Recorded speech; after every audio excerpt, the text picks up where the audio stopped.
What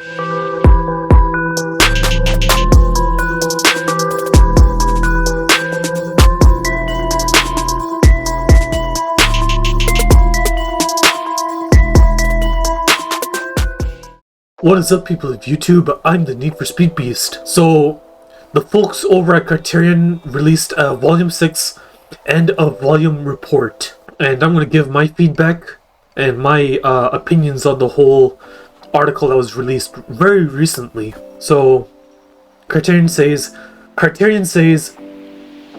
it's about that time. With Volume 6 coming to a close, we wanted to take a moment to share back some insights and feedback that we've collected over the course of the volume. As mentioned in our Year 2 roadmap blog, your feedback during this year will help shape the future of the franchise, and part of our commitment back to you is being transparent about what we're hearing along the way to ensure that it's accurate and sharing our point of view in response. But first, let's take a look at some gameplay data observed during Volume 6. So the busiest night on the streets was March 2nd, the Saturday after launch, when the real action is happening by some select regions. Germany, US, Brazil, South Korea, and Australia were the top. The top 3 cars, Audi S5 Sportback is the first, with the most hours driven, then the Audi R8, and then the Mitsubishi Eclipse GSX. It's so good to see, it's like seeing an old friend, because this car, the Mitsubishi Eclipse, was from Need for Speed Underground, and Underground 2. I used to love driving the Eclipse back in the day. I'm so happy that you can even give it the body kit that was from the very first Fast and Furious. Rest in peace, Paul Walker. Yeah, he drove out an Eclipse with the same body kit, the Speed Hunters brand in Need for Speed Unbound. The Audi R8, good to see that car. I know I made a video back when the Need for Speed Unbound was very new. I was saying that there's no Audi in Unbound, and why. I was really sad in that video explaining why I miss Audi in Need for Speed Unbound, but I'm just so happy that Criterion listened to the feedback and they implemented Audi into the game. I just wish that they could add one more Audi car. And that Audi would be the TT, because I love the TT, but it's still good to see the S5 and the R8. I love those Audis as well. Same with the R6 Avon. So the top PvP playlists pools by daily average, R6 Rush, S Plus Specials, and the Need for Speed. S5 more popular than the R8? South Koreans and Australians are the biggest night owls of the bunch? Much to think about. Yeah, to be honest, I would stay up all night playing Need for Speed Unbound, but I can't because of my medical reasons, to be honest. Head over to the community-run subreddit and Discord channel to let the debate rage. No need. I'd love to see the game being in a positive state. That's all I need. That's all I need to see. We'd also love to hear what else you'd like to see in future end-of-volume report infographics. What I'd love to see personally? Maybe the top areas of Lakeshore driven? Which district is driven the most? Now on your feedback, there's a few important disclaimers we need to share before getting into it. The majority of your feedback won't be addressed during this year of live service. So this year, meaning that the game will get one more, obviously it's going to get another year of live service, it feels like. We're a small team on a tight schedule and are working hard to bring you everything we've promised. We'll make updates and refine features where possible, but most of the feedback is being collected to inform how we approach things in the future. So I remembered I made a feedback regarding the one cut vehicle from the game, the GMC Yukon Denali. I was suggesting to Criterion that they should bring that GMC Yukon into the game. But nevertheless, I wish them all the best. And I'm only excited, looking forward into the months ahead and seeing what Criterion can bring to the table. We will only be including feedback in these reports that relates to what we're doing in Unbound. There are certain frequent community requests, think we all know what we're talking about here, that are outside of the scope of this project, and making any short statement about them would be unhelpful. Knowing that it's heard and your enthusiasm is appreciated. but we won't be addressing those requests in these end-of-volume reports. Understandable. Honestly, I'm getting tired. Getting tired of people screeching for a Most Wanted remake or a Toyota coming back, because look, I love Toyota as much as any other guy.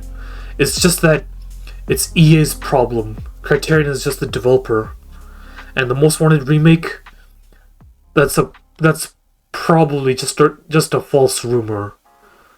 I don't know if I don't even think it's gonna happen. If it does happen, it would be nice, but I would be concerned if the content was cut. Some content, just like in the Hot Pursuit Remastered when there were some cars removed. We're focusing on responding to top feedback that has a more or less singular idea to share.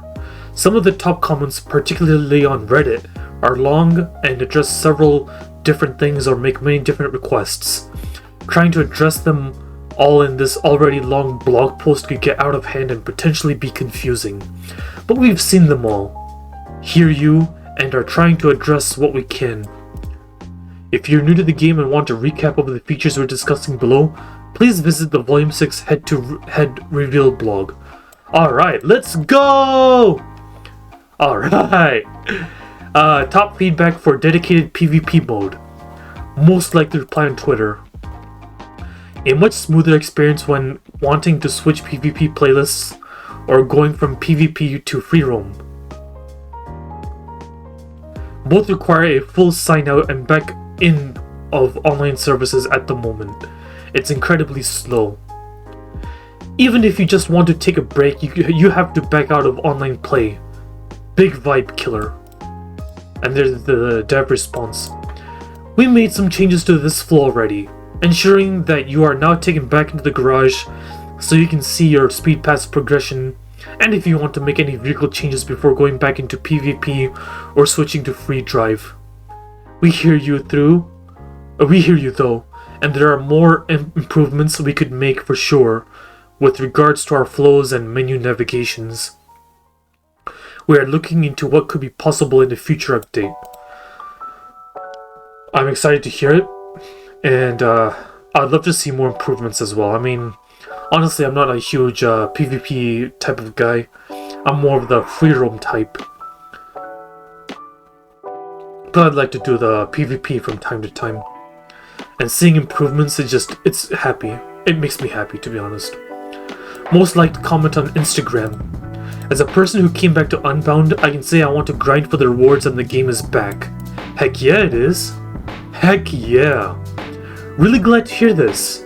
There's much more we would like to do with PvP too, and certainly we have learned a lot already on how we would build something like this into a future installment of NFS from the start. We saw lots of positive sentiment around the PvP update overall. There are a few replies around PvP switching flow and asking for the checkpoint system to be a bit more forgiving, closer to Heat's version, whereby your speed is maintained when spawning, or larger in size. Yeah, I think the checkpoints, I think they need improvement, but I don't think they're overly bad. Checkpoints and reset speed is something we could do, but it could have some serious knock-on effects for how people are used to playing. We will take a closer look for the future, but we likely won't touch it this year because of the risk involved. Okay, understandable. In addition, we see that more player engagement opportunities would be appreciated, such as emoting, GG, nice raise, get good noob, etc. Get good noob. With other players in the lobby, seeing opponent cars, player models, or track maps prior to the events. Finally, other requests include allowing people to toggle whether or not they race with custom builds or stock builds with level-ish playing fields. To add this, offering B through S plus classes all the time would be good, rather than one class a week, but of course both of these may result in smaller lobby sizes. We're always looking at the best way we can maximize variety and fairness for players to compete or experience the volume's offerings. Candidly, it's worth noting that we're building on top of an existing system which isn't as agile as we would like it to be. Okay, understandable. Top feedback for weekly PvP playlists. PvP is great and truly fresh breath for NFS. The only downside is I'd see lack of proper rewards for dedicated people who spend a lot of time in lobbies, both from level reward and rewards for wins, etc. I would suggest to add decals for each level maybe, or for some milestones. Glad to hear this. We do have a bunch of challenges associated to playing PvP and things like titles you can unlock from completing them, which you can then show off during results and loading screens. We have lots of data coming in on levels and the amount of grind which we are looking into. If it makes sense to make changes here, we certainly will. Yeah, I would love to see like a decal reward, which is basically like a decal from a past installment, like a decal from Need for Speed Carbon, or Pro Street, or Undercover, or... Yeah, because Need for Speed 2015 had those decals from the past installments, and they were pretty nice. To tell the truth, those are some of my favorite decals in Need for Speed 2015's rap editor, and I wish they could come back. Before starting the playlist, we need to see the race route when choosing a car. This would be nice, so we could... So if this, like for example, on an S Plus playlist, if the track is tight, twisty, and short, I would choose a Ferrari FXXK Evo instead of like for a long, narrow, straight roads filled track, which people are going to choose the Koenigsegg Regera. This is something we have been looking into, but unfortunately is one of those seems easy but isn't things. Okay, I understand, because game development isn't that, simple. Some things look easy, but they're not.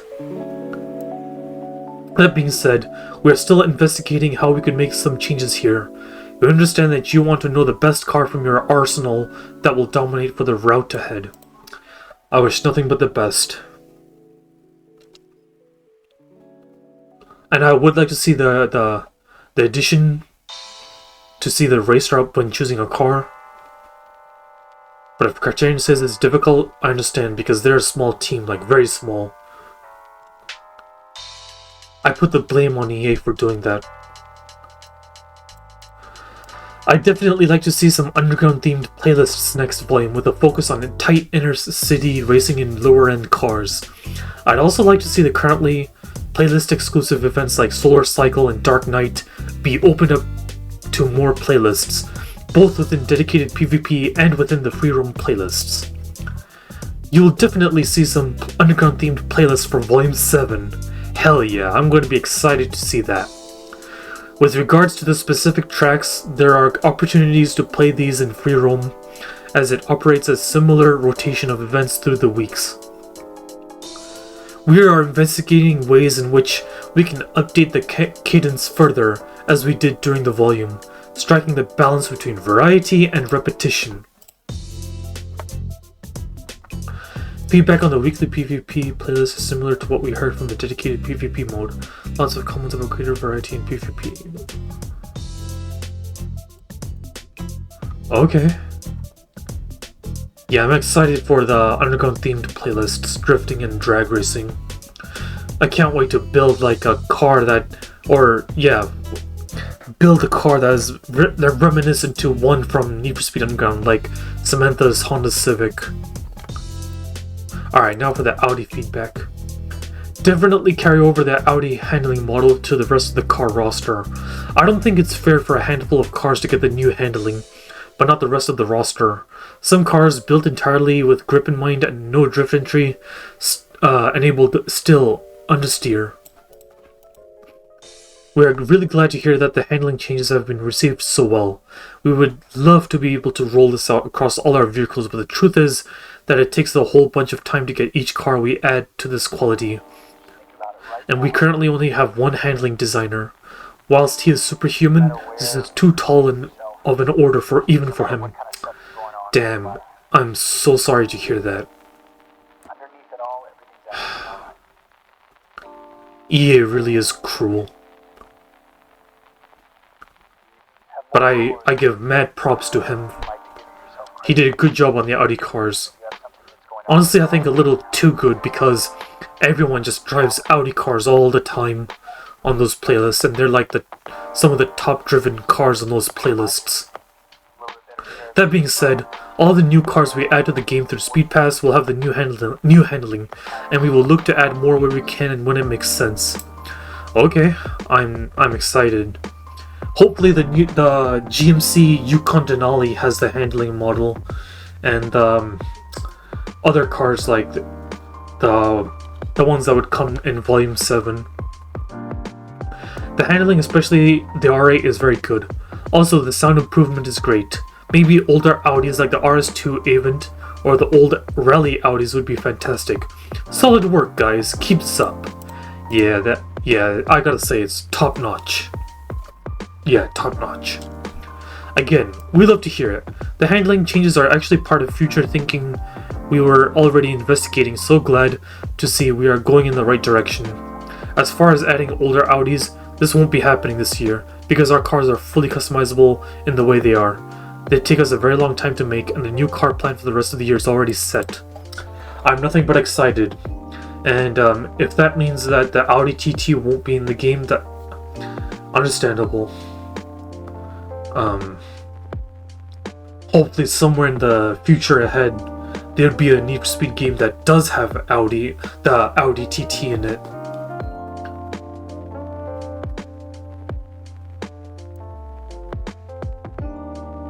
Yeah,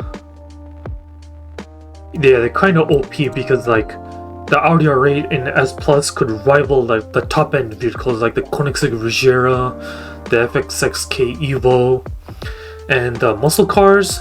Yeah, the sad thing is they are kind of slow and heavy in comparison. I mean, heavy I understand because they're classic and like old school cars, but slow? Come on.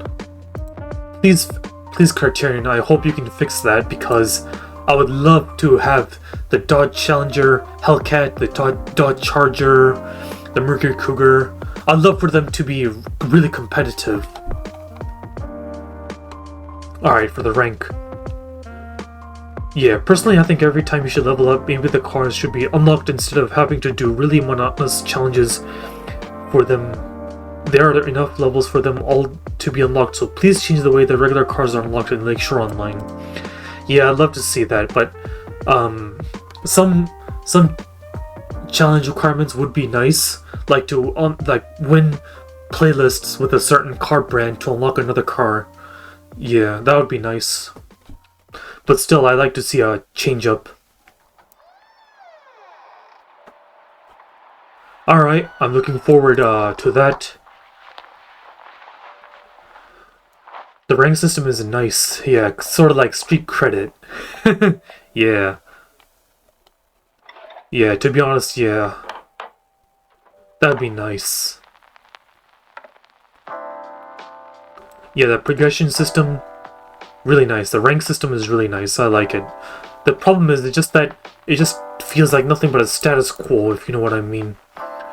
And honestly, I think it should be like used to unlock rewards, just like the bounty system in like, say, Need for Speed Hot Pursuit or Reputation in the older Ghost era titles.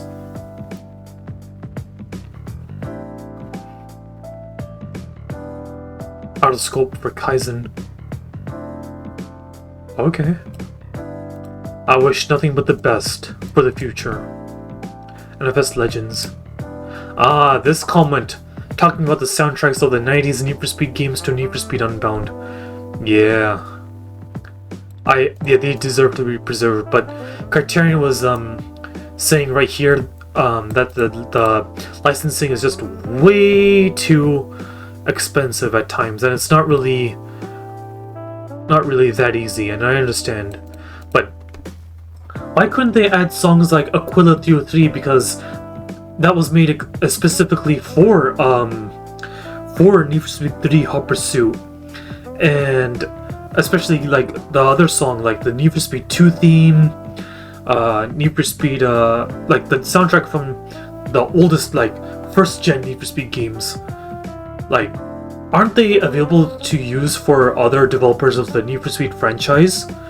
Because since those were made for the games and they don't really have, like, I mean, I think EA owns the licenses of those songs. But I would love to hear Get Low, if it would ever happen, or 24s by T.I., or Need for Speed by P. Pablo, or Smashing the Gas by Mystical. It would be awesome for Volume 7. And this one, the other main request regarding this topic is a feedback that must not be named, that we've already said we won't address in this particular blog. Lol. Yeah, we already know what they're talking about. I wish you nothing but the best, Criterion. I'm really happy that you're communicating to us fans. And, well, yeah, I wish you all the best and Godspeed. I'm really excited for the future of the game. And please come back on top, because we need you to be competitive again. Like, we need you to be competitive against Gran Turismo, Forza, the crew. We really want you to create bangers and update the game, like, with lots of cool stuff. But yeah, I wish you nothing but the best. You know, as long as EA does not interfere with this game like they did with Heat, and they give Criterion enough time and effort to add more content to Unbound, I think, and I strongly think, we can get a one heck of an awesome racing game for the PS5 era. If you ask me, Need for Speed needs to get back on top again and be serious competition against the crew and Forza and Gran Turismo. I want Need for Speed to be on top again, because that is my favorite game franchise of all time. So what I'll say is this. Keep up the good work, Criterion. I am so happy that you're communicating with us fans, and I wish you nothing but the best, and please keep supporting Need for Speed Unbound for the months and perhaps years ahead. I wish you nothing but the best. Godspeed, and I'm looking forward for the next upcoming volumes. So yeah, that was my video. If you enjoyed, be sure to drop a big like. And consider subscribing if you want to support this channel. I'm the Need for Speed Beast, and I'm so hyped for the next volume. Peace out.